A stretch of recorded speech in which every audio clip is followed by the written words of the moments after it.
Salam əziz YouTube kanalı və Instagram səhifə izləyicilərimiz. Bugün sizlərlə yenə də lövhədə gördüyünüz kimi buraxılış sualı ilə qarşınızdayım. Amma buraxılış sualına keçid etmədən öncə əvvəlcə abituriyentlərimiz üçün bir xeyirli olsun deyim. Çünki artıq imtahanlarımızın tarixləri açıqlandı. İmtahanlarımız 15 və 9 mart tarixlərində olacaq. Hər kəsə indidən uğurlar. Amma hələ də aranızda mən bütün test toplularını təkrar etməmişəm deyən abituriyentlər varsa riyaziyyat üzrə, sizlər üçün çox gözəl fürsət bu, hansı ki bu 40 günlük təxmini bir müddətdə bütün 2 hissə test toplusunu quizlərlə, sınaqlarla təkrar etmək imkanı və hər mövzunun ayrı-ayrı izahları göndərilir şagirdlərə. Bizim dərslərin keyfiyyətini dərslərə qoşulanlar artıq bilirlər. Siz də bu keyfiyyətli dərslərdən yararlanmaq istəyirsinizsə, yəni burada bizdə əsas nəticəyə baxılır. Şagird sayına yox və şagird sayı qruplarda elə qruplaşdırılır ki, bütün şagirdlər öz fikirlərini deyib müzakirə aparmaq imkanı yaransın. Yəni dərslərimiz həm Zoom platformasına keçirilir, həmçinin əyani şəkildə.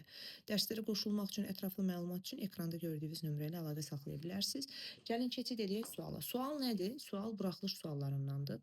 Belə bir çoxhədli verib və deyir sərbəst həddini tap. Əziz şagirdlər, sərbəst hədd deyəndə nə başa düşürük? Yanında heç bir dəyişən saxlamayan hədd. Bunun sərbəst həddi var, bunun var. Lakin dərəcəni bilməlisən və sənə dərəcəni verib 42. Gəlin dərəcənin 42 olduğunu baxaq. Görək necə olur. Bunun ən yüksək dərəcəsi bilirsiniz ki 6-dır, 5-ci dərəcədən. Bunun ən yüksək dərəcəsi 4-dür, x üstü 4 eninci dərəcədən. Və baxıram ki, burada dərəcə elədi 30, burada 4-in. Ümumi vuranda çoxhədliləri yaddan çıxarmayın, dərəcələr toplanılır və bu bərabərdir 42-yə. N də bərabərdir buradan neçə? 42-dən 30 çıx. 12, 4-ə böldün 3. Nömrə 3-dür. O zaman apar onların üzərlərini 3 yaz.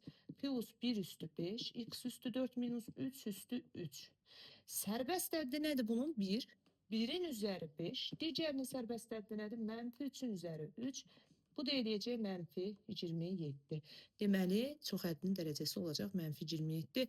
Bu kimi sınaqları ümumi şəkildə qruplarda biz hər gün işləyirik. Bu videoların ümumiyyətlə kanalda olan videolardan istifadə edib yararlana bilirsinizsə, dostlarınızla bölüşüb